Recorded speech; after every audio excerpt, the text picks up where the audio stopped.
De problematiek in de hele mobiliteit wordt in ieder geval precies hetzelfde als de problematiek wat wij nu al op het internet meemaken, met je smartphone meemaken. Dat je eigenlijk zonder het te weten betaalt met je privacy. Want die auto weet precies wat je doet, waar je naartoe gaat. Er zitten 15 camera's op een beetje moderne auto dadelijk. En ja, als jij toegang hebt tot 1% van alle auto's, dan weet jij alles wat er op de wereld gebeurt. Ja, als die data dadelijk meer waard gaat worden dan het kost om met een auto te rijden, wie weet krijg je dadelijk een gratis auto aangeboden. En je betaalt met je privacy. Net als met al die gratis diensten die je van Google krijgt, gaat het daar misschien ook met het autorijden worden.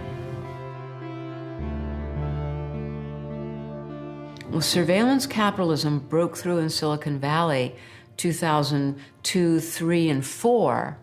It changed the bar for investment. Now you had Google making money on the basis of what I call the surveillance dividend. Now, what venture capitalist wants to invest in a firm that's, just making an app when it can invest in a firm that's making an app plus the surveillance dividend? So what happened right away was that the investment started flowing to the people who were making more money, and that more came from the surveillance dividend. And now that is the structure that is flowing across the whole economy.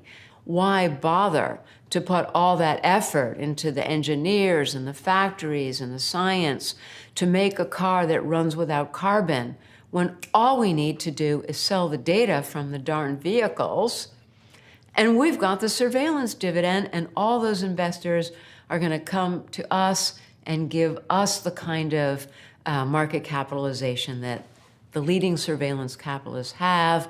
That's our new lease in life. That's our path forward in the 20th century. En die data is zoveel waard, daar zit iedereen op te azen. En daarom wil Google ook graag in die wereld van automotive, want op zich valt er met auto's niet zo heel veel te verdienen. En die gaan die auto als paard van Troje gebruiken om aan al die data te komen. We even now see it coming full circle back to the birthplace of mass production in the Ford Motor Company, where the CEO of Ford Motor now says, we want market capitalization like Facebook and Google. How do we get it? Well, instead of figuring out how to make a car that runs carbon-free, what we're going to do is repurpose our automobiles as surveillance vehicles, and we're going to stream data from the 100,000 people who are driving around in Ford cars. We're going to combine that with the data we have from Ford Credit, where he says, we already know everything about you. And these data sets are going to put us on a par with the likes of the great surveillance capitalists, and who wouldn't want to invest in Ford Motor under those circumstances?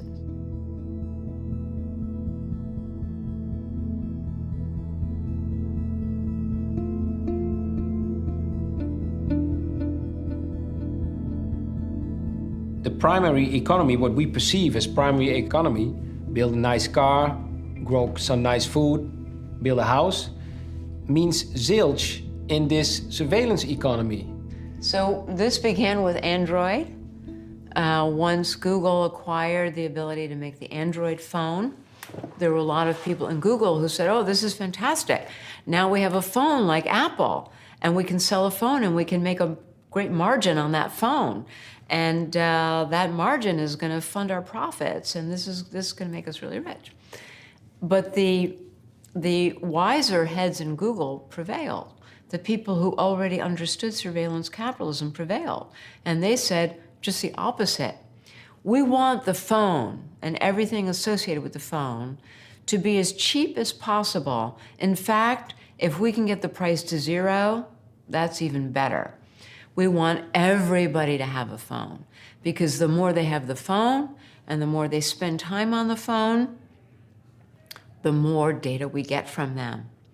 The more behavioral surplus streams into our supply chains. So if we can give it away, we're going to give it away. Google's free mobile operating system, Android, means Google holds the key to almost 90% of the world's smartphones. In order to obtain as much data as possible from all these cell phones, Google experimented with network balloons in those parts of the world where mobile internet is not available. Facebook, not to be outdone, flew network drones over growing markets and offered free internet in combination with the Facebook app.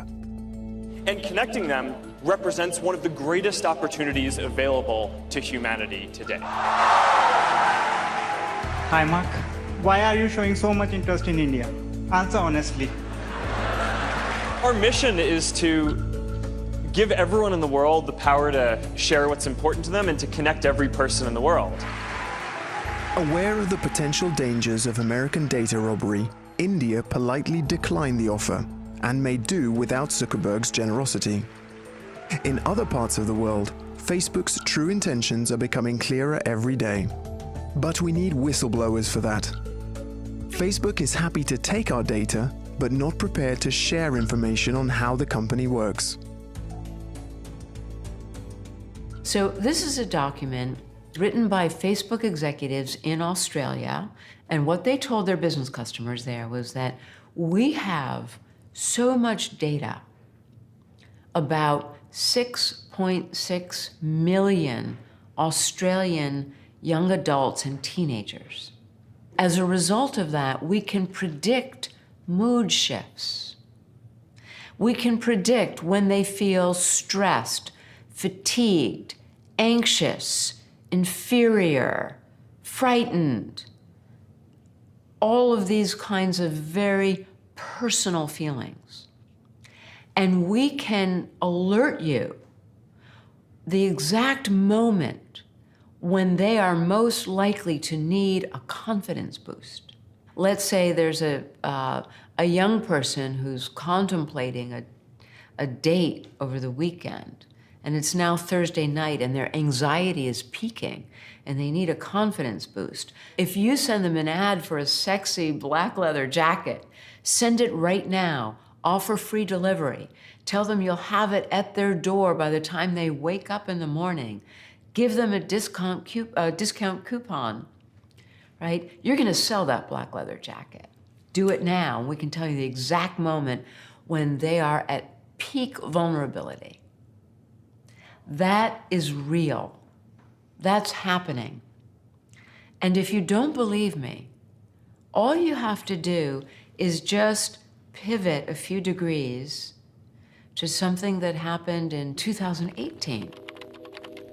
And what is that? That came from yet another whistleblower. His name was Chris Wiley. And he told us about Cambridge Analytica.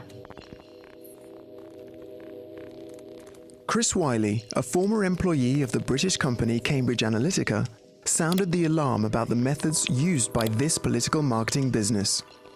Cambridge Analytica used the Facebook data of more than 80 million Americans to analyze the best ways of manipulating American voters.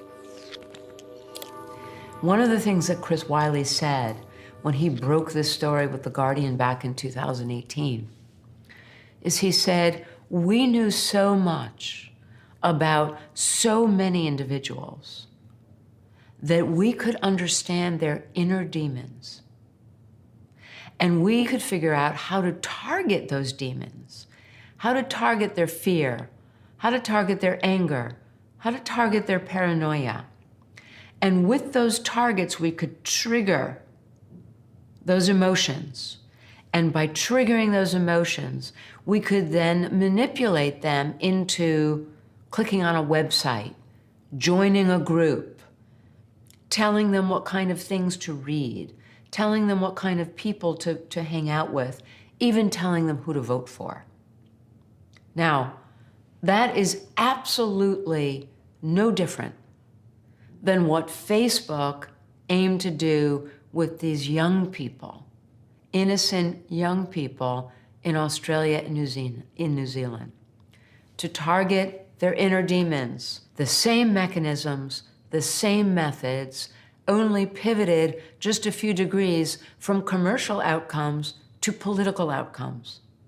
Cambridge Analytica was nothing but a parasite on a huge host, and that host is surveillance capitalism.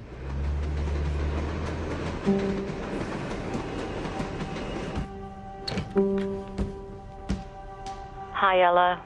Hope you're settling in okay. You know how I always say, everything you need is already within you? The truth is, there's only so much you can do by yourself. Welcome to the office. We all need people to get where we're going. Ask yourself who you're going to do it with.